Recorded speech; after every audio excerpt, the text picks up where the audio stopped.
Right, so good morning to you if you're in the US. Good afternoon to you if you're in the UK or in South Africa.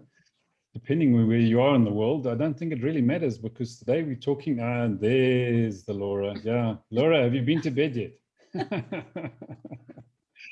No, I have not. I must have been Okay. bedtime. You've got to listen to these sage old men that you occasionally sort of engage with on this strange forum, and when they tell you to go to bed and get some sleep, you must do it. I can't keep away from you guys.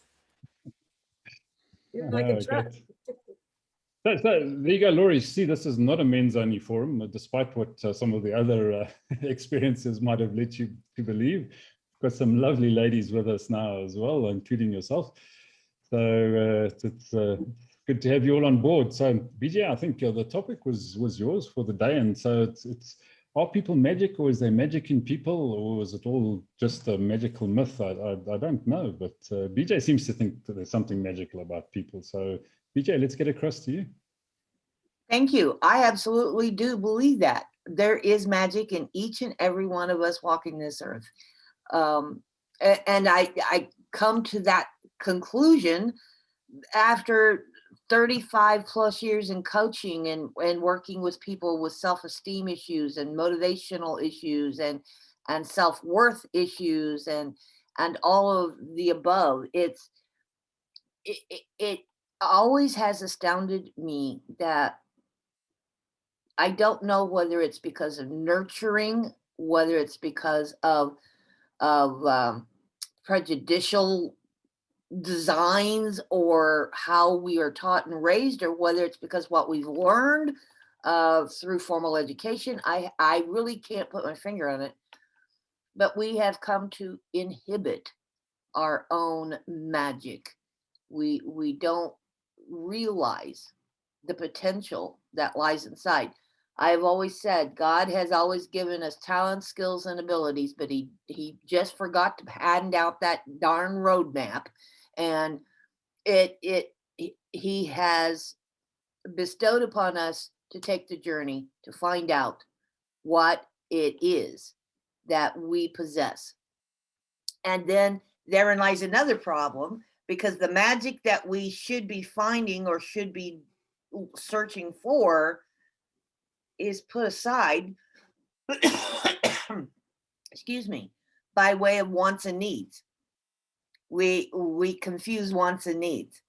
We want, but we don't realize that we really don't need a lot in this life. So that, and again, it comes full circle, because once you realize your needs are as important as discovering your magic, then your life becomes full circle. Your life becomes more enriched. Your life becomes better enhanced. And that, I'm convinced, is how you find success. Now, success is objective, correct? Because not what my success isn't Lizzie's or Ivan's or Trevor's, but that then is part of that journey to discover and to learn our magic, what makes us tick. So, yeah. Right. Thanks, BJ. Yeah, it is. It's an interesting journey, isn't it? And it's a journey we encourage everyone to take here on Wisdoms. And we even have, as some of you may know, a little special gift in the YP partnership, YP membership thing for you, a little treasure hunt, and you start off on that journey with some of our material simply as part of my third Wisdom's chest today, and my tongue is getting wrapped around my ears or something, and I'm really struggling to get the words out straight. But so I hate to think what Laura feels like after having been up all night. But anyway, so as part of your YP membership, you can go on the Wisdom's treasure hunt as a complimentary element in your YP membership, no extra charge. And of course, you can join us here and just shoot the breeze and challenge us all to think. So. Yeah, I want to go across to the man who's got a blank wall behind him, and I'm just wondering if he's between a rock and a hard place, or whether he's just got a blank slate in his background. So, Frank, that's you I'm talking about. Motion detected. Oh, sorry, my Alexa is just talking to me there. Yeah, the joys of these technologies, you know, they won't shut No, up I know. when you don't want them to speak, and they won't speak when you want them to I agree, to I answer. agree. So. Yes, I have a blank screen behind me because that is my wall. Or would you believe I paid quite a lot of money to get that painted on my office wall? I'm not sure why I did it. It was quite a few years ago, but anyway, that is my actual wall. I didn't know what the topic was for today, but I've just got to say that I'm baffled, but I find magic in people every day. I mean, people just never stop amazing me. I've worked with people in business. I've worked with people in their private lives. I've motivated people. I'm a motivational speaker, as well as all the other things that I do. And people just amaze me with the way that they can pay things forward. That just amazes me how people, I don't know about many other species in the world, but human beings seem to have this empathy with other human beings, most of us anyway, where we want to do good for other people. We want to give our knowledge, our love, and ourselves in so many different ways. And so the human race really just confuses me sometimes, because the human beings are just so diverse, but the majority of us have the same inbuilt compassion for one another. And one of the amazing things I think that the magic of humans are, apart from the very practical things like inventing a vaccine for this horrid pandemic that we've got, you know, those kind of really practical things, as well as that, we seem to have the ability to even look forward. And now, and I don't want to go on a soapbox here, but now we're actually starting to care, not just for ourselves, but for the world, with all these green things happening and all the stuff that's that you know, people with better brains than I have out there are looking into 50, 100 years in the future and making decisions now, small ones, but small ones add up to big ones. If there's, you know, it's the same old thing, isn't it? You know, take a few small steps and you'll do something great. And human beings of that caliber, and I'm not really counting myself in that because I don't tend to look too far forward into the future, but people that look at human beings that look that far into the future for the good of the world, which is not going to pay us back. You know, I'm not going to be here in 100 years. None of us are going to be here in 100 years, but they have the empathy for people and human beings coming towards us, coming after us, is really the magic of being a human being, as far as I'm concerned. Great, thanks so much, Frank. Yeah, so I mean, Laura's desperate to get into the conversation, so I'm going to go to someone else first. But no, I'm just joking. Laura, so let's get across to you. I beg your pardon. You mentioned the vaccine. About 6 hours ago, I was not in a very happy place in that I got my second shot yesterday. I'm part of a research study. So the second shot kicked me in the booty, and so to speak. And I feel so much gratitude that we're able to connect, because the magic of people is that I did not intend to be here this morning, and I did not intend to be here 6 hours ago. And it's the magic of y'all, and you know who you are, that encouraged me to cancel out my other appointments so I could be here. And last week, I met someone through a meeting such as this, who happens to be a magician. I'm not kidding. And this past Sunday, I asked him, my son is 11 and he loves Transformers. Literally, you know, the ones that they make cars or vehicles. I don't really understand. And my son was over on Sunday and he had a one-on-one magic show with this gentleman. And he lives in the UK. And if it weren't for y'all, I would not have been able to offer that to my son. And literally, my son, he was doing this magic trick. I have it on recording.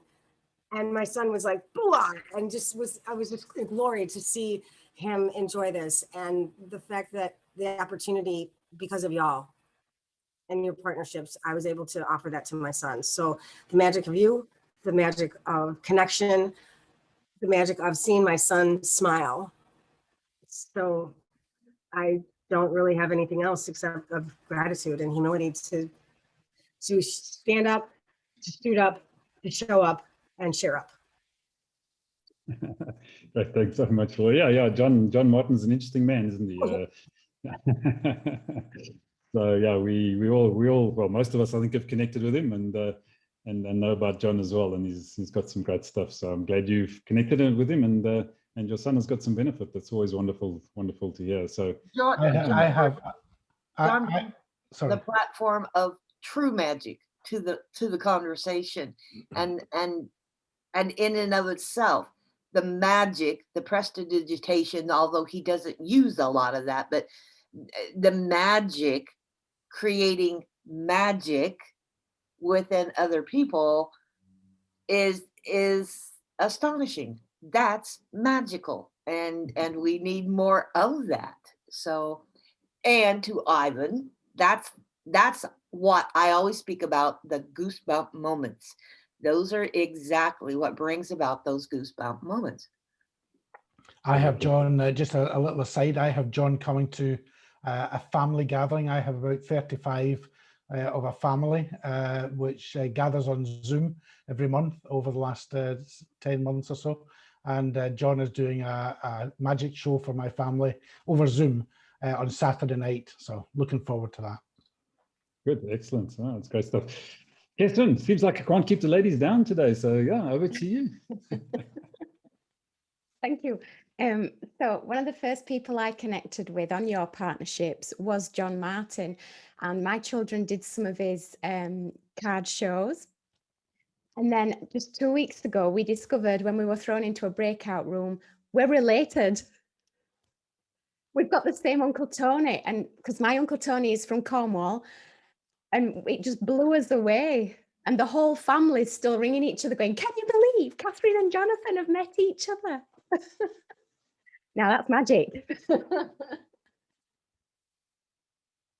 Oh, that's great. Catherine, do you want to carry on? Do you want to talk about magic and people? Is there anything else you want to add in there while you've got the mic? Ooh, magic in people. Well, I see magic in absolutely everything, inspirational magic. We're surrounded by it, but just to open our eyes to it and appreciate it is in itself magical.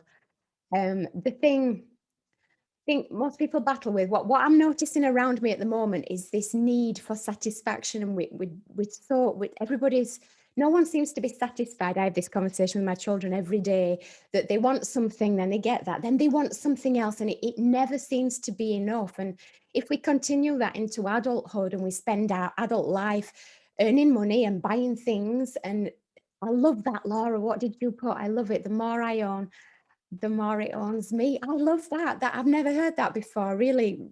Yeah, just on the money right there. And when will we be satisfied? When will we think, oh, we've bought enough stuff now, we've done enough, we can sort of calm down a little bit? And that just some urge that we need more and more of something. And when will we realize when we've got enough? I don't know. All right, great. Yeah, good question. So we better go across to everybody else's uncle in Cornwall, and I know he's getting rid of stuff all the time, so maybe he can tell you how to do it. So Ed, it's over to you. Yeah, I was there for that moment when Catherine and John realised they were related, and it was a magical moment. It really was something to cherish. I've got goosebumps just thinking about that. One of my all-time favourite songs is Wonderful Life by Black. And actually I collect covers of it. And there's about 32 covers of it I've found so far. And in there, there's the lines, and dreams hang in the air. There's magic everywhere. And I think there is magic everywhere. But unfortunately, our education system in the UK just squashes that magic out of children. You know, children are really creative when they first get to school. By the time they left school, they've lost that creativity. And I just love it when some of you know I volunteer for a children's charity. And when we can just release some of that magic in a child. There was one girl once, she was very, very quiet. She was very withdrawn. And on the radio came this song, Get Up and Dance. And she started doing, we're in a bus at the time, and she did the arm movements and then started singing. And everyone else on the coach started singing. And I just turned to her and said, look what you've done. Look at the magic you brought to everyone's life. And that to me is what it's all about, is just finding that little nugget of magic, which I agree with BJ, everyone has somewhere in them. So yeah, I love the magic that's everywhere. Great, thanks so much, Ed. Yeah, and we've got to know Ed very well over almost a year now, I think.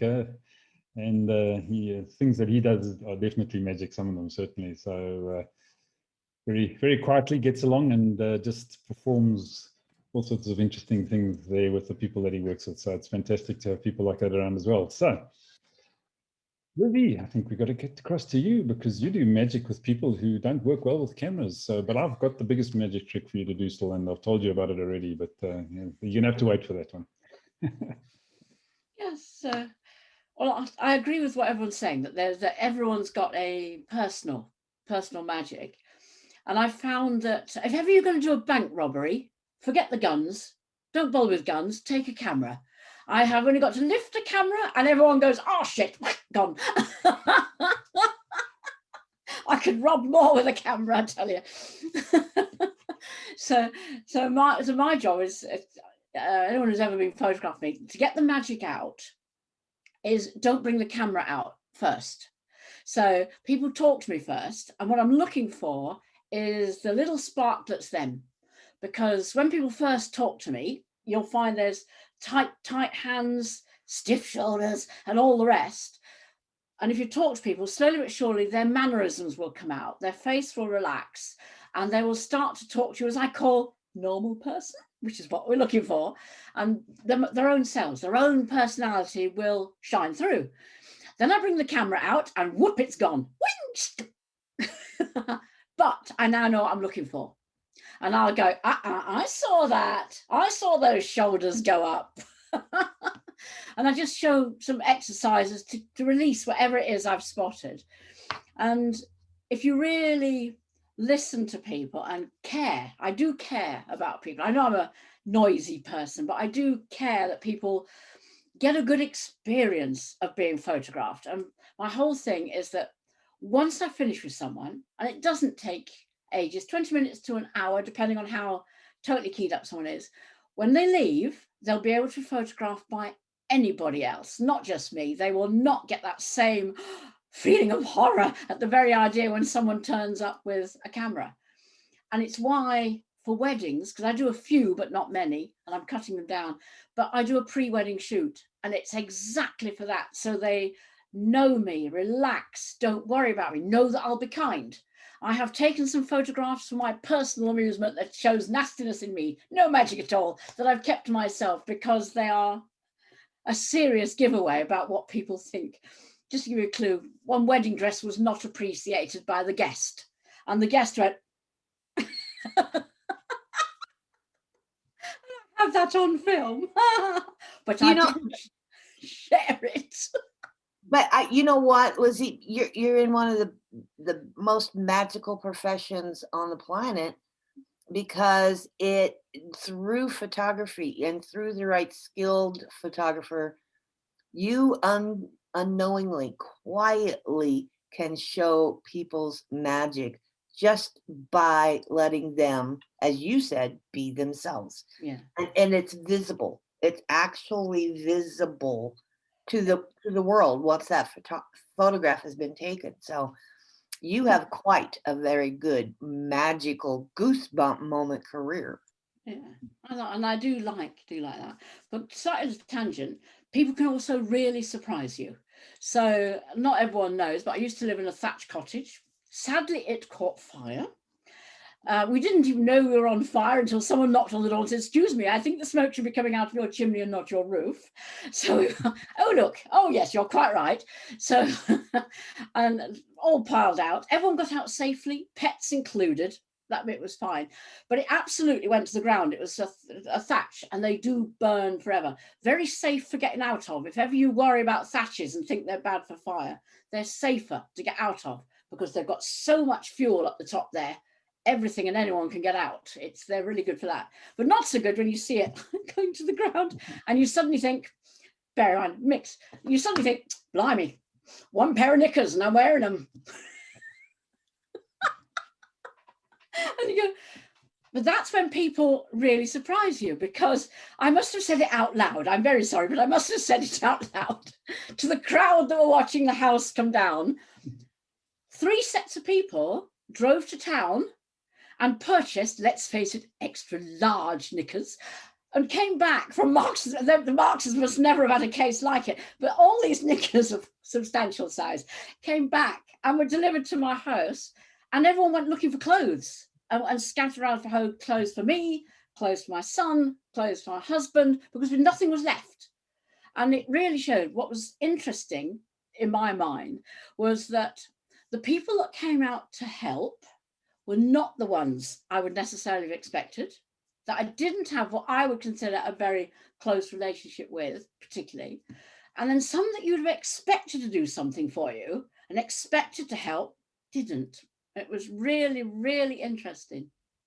So, yeah. There's a slight warning in the story. If you have a house with a chimney, for heaven's sake, get it swept, whether you use it a lot or not, because that same night, as our house is burning and everything's going up to pot, a completely strange guy turns up beside me and says, oh, what started that?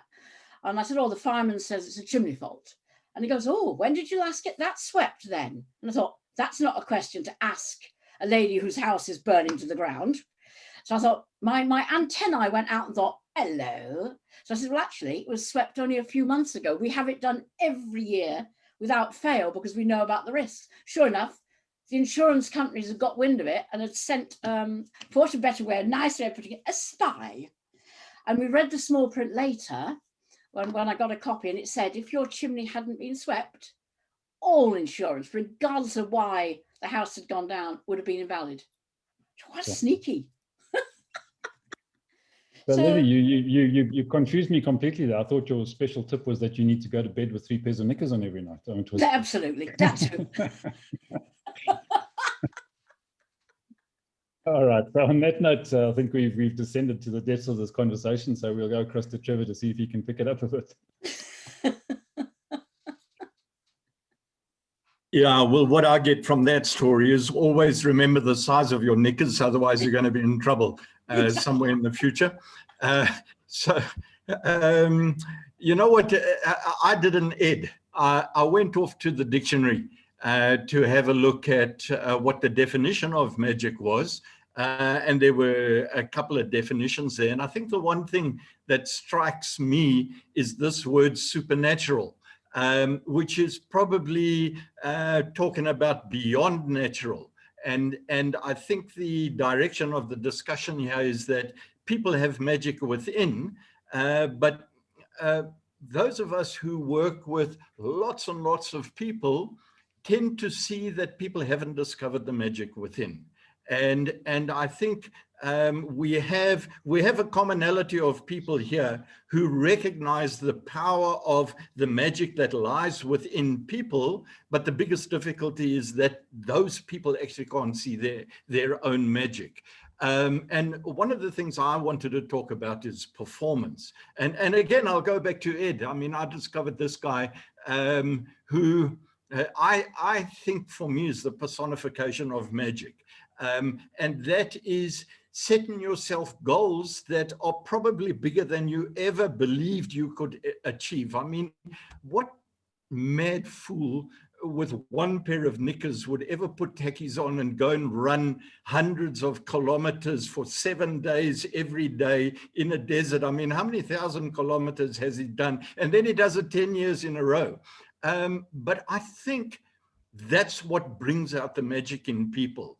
Getting people to actually challenge themselves to goals that they never thought they would ever achieve, and allowing them to discover for themselves that actually you can do it.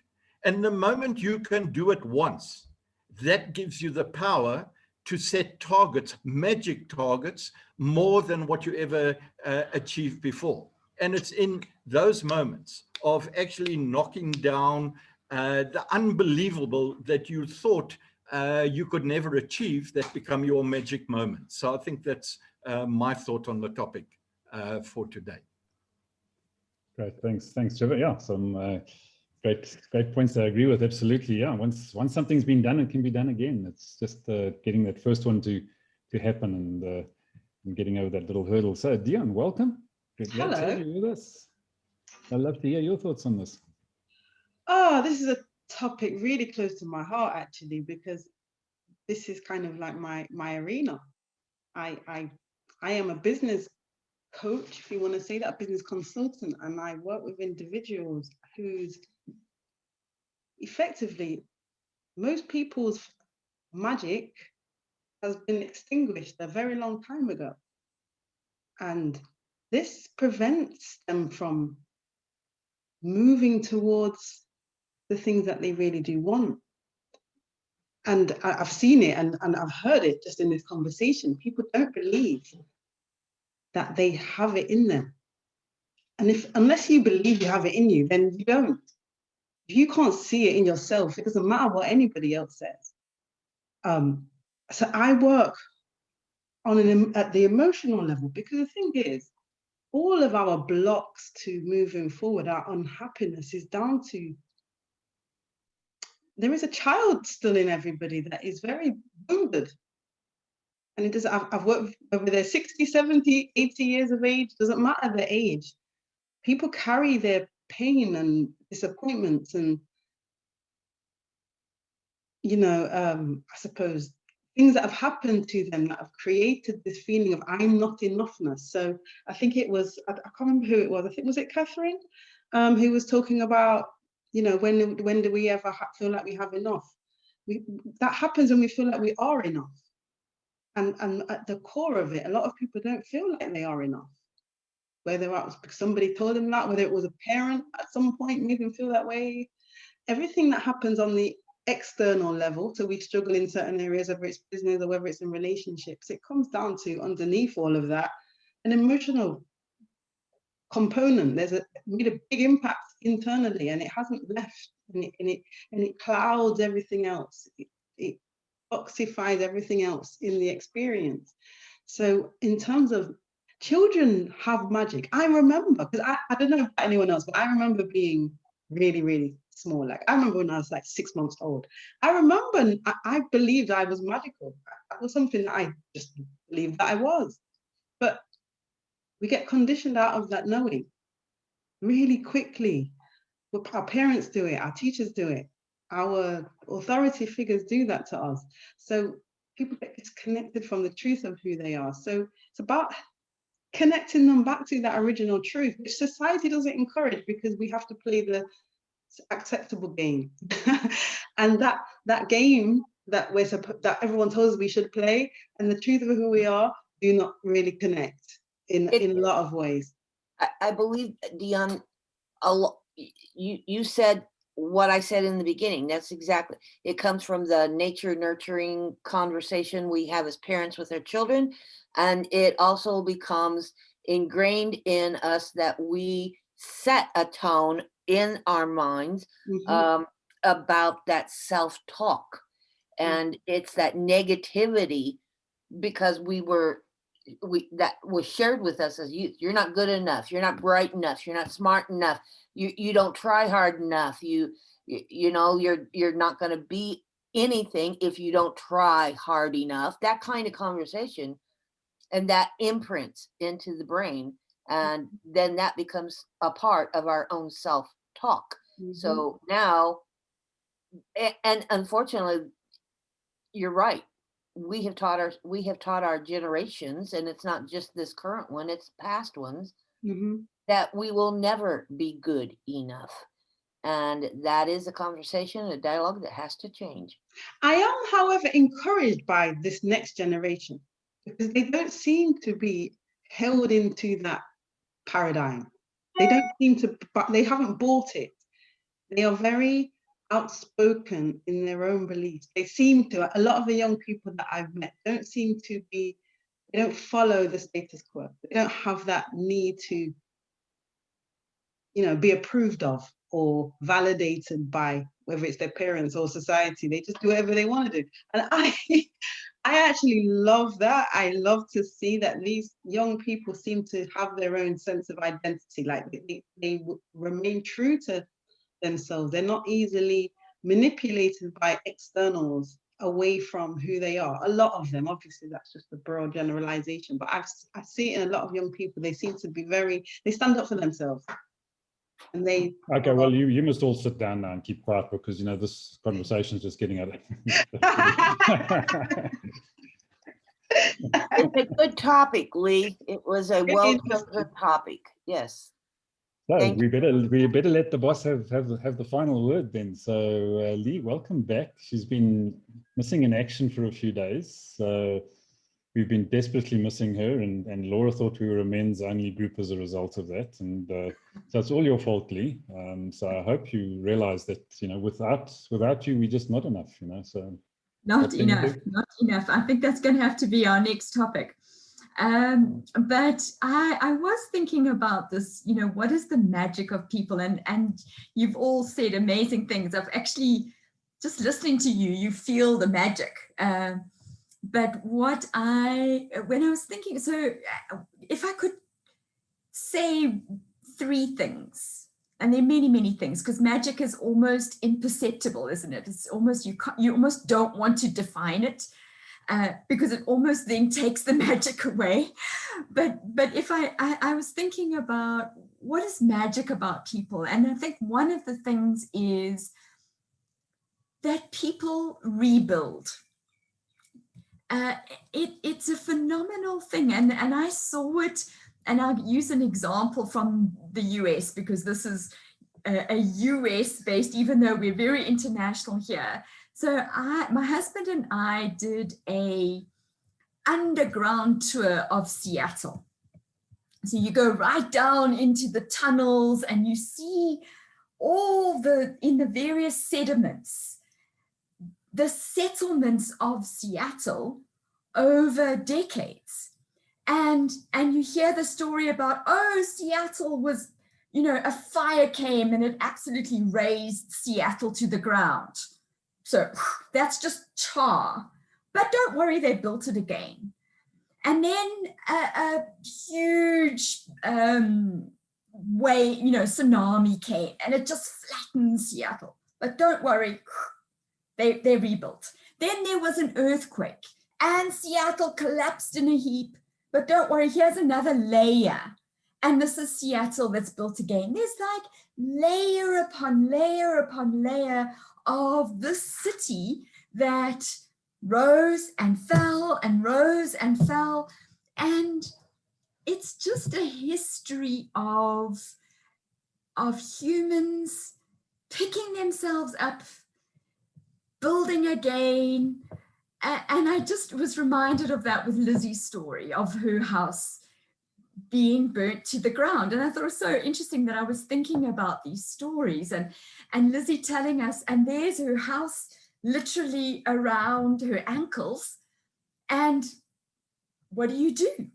You know, people come, they buy you another pair of knickers, you pull them up and off you go, you build again, right? and that's just magical about people.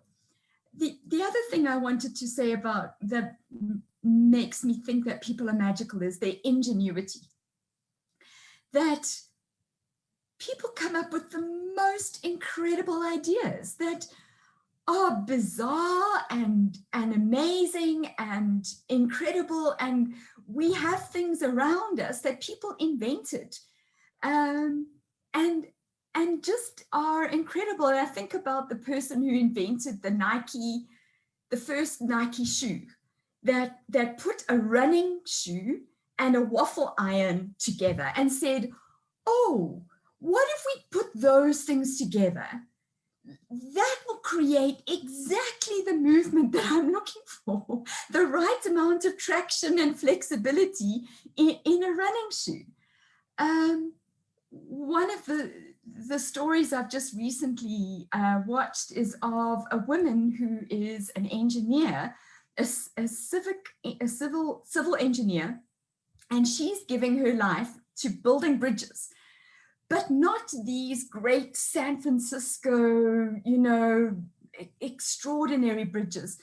She's building footbridges across rivers so that people can get from their villages to school safely across flooding rivers.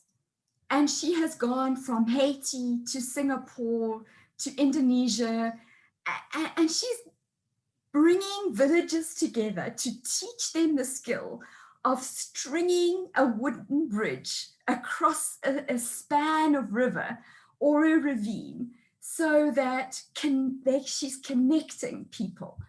It's just extraordinary. And then the last thing I want to say is, and I'm babbling on, is, and we've already experienced it, the magic of people laughing. There is just, you just have to, when you hear that absolutely, you know, that laughter that comes from your belly and a young child laughing, there is nothing in the world, and it's completely universal. We just laugh.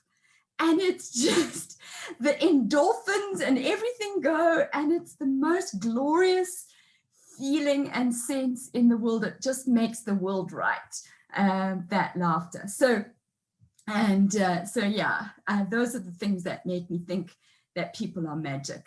And Ivan, over to you, and then we can talk about. Well, thanks, Lee. Yeah, I think yeah, the magic has been spoken, the magic has been made, the wands have been waved, and all sorts of interesting things have come out of this discussion. So, and I think that is it, and it's been said. You know, that's what makes people truly magical, is that we don't operate purely on instinct. We don't operate purely on rote or habit, although some of us have too much habit. You know? It's always good to get rid of a bit of habit now and again, and change direction, and reevaluate some of those old habits that maybe aren't serving you quite as well as you thought they were. But we have the ability to do that, and I think that's really what makes us magical, is we can actually sit back and look at something and say, well, you know, I've done that before, and it's fun lying flat in my face as a result of it. You know, perhaps I should change it. Maybe I shouldn't keep on doing that and expect different results. You know, as they say, you know, keep on doing the same things over and over again, expecting different results is the first sign of madness. Yeah, but we can recognize those things in ourselves. We can recognize those things in others, and the real magic is we then have the ability to change them, to take the decision, to take the choice to change them. And I think that's, for me, you know, the real magic. And you know, we can get together a group of people like this, and we'll have discussions and perspectives and ideas coming from all sorts of different angles of the topic. And guess what? Some of it's going to go away, and in the middle of the night, Laura, you know, when some of us are meant to be sleeping, we're going to have that spark. Ah, that's what somebody said. And you're going to be able to take that, and you're going to be able to use it. And you're going to be able to make a difference with it, to yourself or to someone else. I want to add something today. We're talking about magic. We're talking about resilience. We're talking about fortitude. We're talking about can-do. We're talking about mindset, and that confidence and self-talk, the positive self-talk that we have. Along those lines, here in the States, it's not an international day, but today here in the States is I Want to Be Happy Day. So if we can, as we close out, if we can all take what time we have left today. For me, my day's just getting started. For many of you, it's winding down. And for those of you in Africa, South Africa, it's almost there. So before you put your head on the pillow tonight, ask yourself the one question: what did I do today to make myself happy? What one thing did I accomplish that made myself happy and put a smile on my face today? And if you can do that every night before you close your eyes, your day is a success regardless. So that's my ending Absolutely. words. Ivan. Absolutely, BJ, 100%. You know, the power of a little bit of gratitude. Yep. You know, gratitude for something small, something big that happened during your day, that you recognize that and it becomes incredibly powerful. Too many times we disregard those little magic things and we focus on the big negatives or the little negatives that have upset our apple cart a little bit during the course of the day. But turn it around, change the way you look at things. So Lee, back to you. In my coaching, that's the one thing I always ask of every client, no matter what subject we were coaching on. It's the one thing I always closed, and it's the one thing I always told people to do. Make sure that before the day ends, that you purposefully, intentionally did something to put a smile on somebody's face. And if that's only going to the corner store and standing in line at checkout and seeing a stressed mom with a 3-year-old that's got her hands in everything on the counter, and mom is stressed and frazzled, just walk up to her, put your hand on her shoulder and say, "You're doing good. Hang in there." You know, or if you see a grumbly old man standing at the counter, and Edward, every time I think of this analogy, I think of you with no disrespect intended. I always think of the gentleman at the end of the day who's buying his pint and is wanting to get home and indulge, but he's grumbly because the day didn't go well at work. Just go up to him and say, "You know what? You smell good."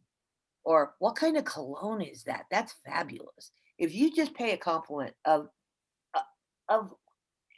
insignificance, you can't believe how much power that has to change that person's attitude at that moment, at that time. And it could make his day at the end of the day. He can go home with a smile on his face. So, Edward, grab that pint before you go to bed. I know you got it there somewhere. I know it. Could I say something? Is I don't know if the floor is open, but you know that happiness is a natural state of being. Like, it's natural to be happy. It's not natural to not be happy. Mm-hmm. So the fact that so many people are unhappy or unsatisfied, it shows us how far away from who we really are that we are being in this experience. And I think it's important, and we forget that because we get sucked into our individual story of what's going on in our life. It's really easy to get sucked into that. We forget that we are party to it.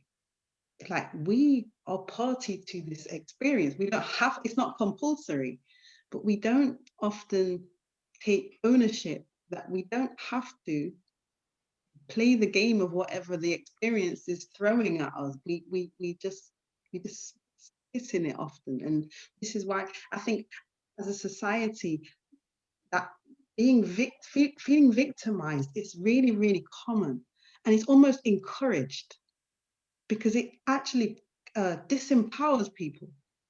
When if somebody feels like they have no power to change the situation, it disempowers them. It's encouraged to feel powerless for some reason. Well, there is a reason, obviously.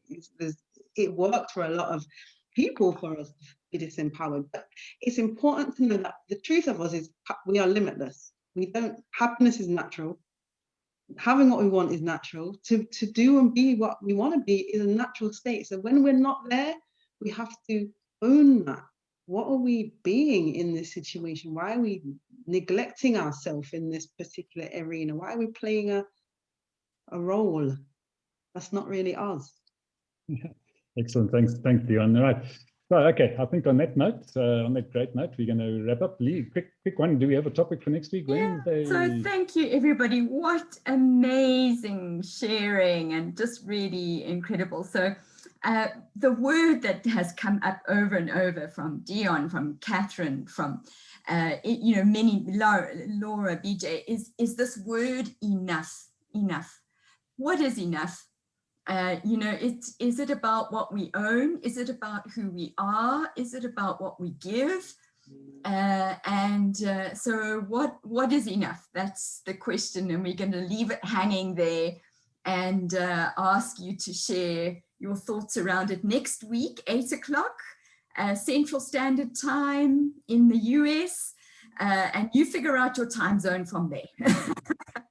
But it will be wonderful to see you there next week, Wednesday. Thanks, everyone. Great day, great week further, and go out and be enough. Have Bye. enough, do enough, enjoy it. Thanks, everybody.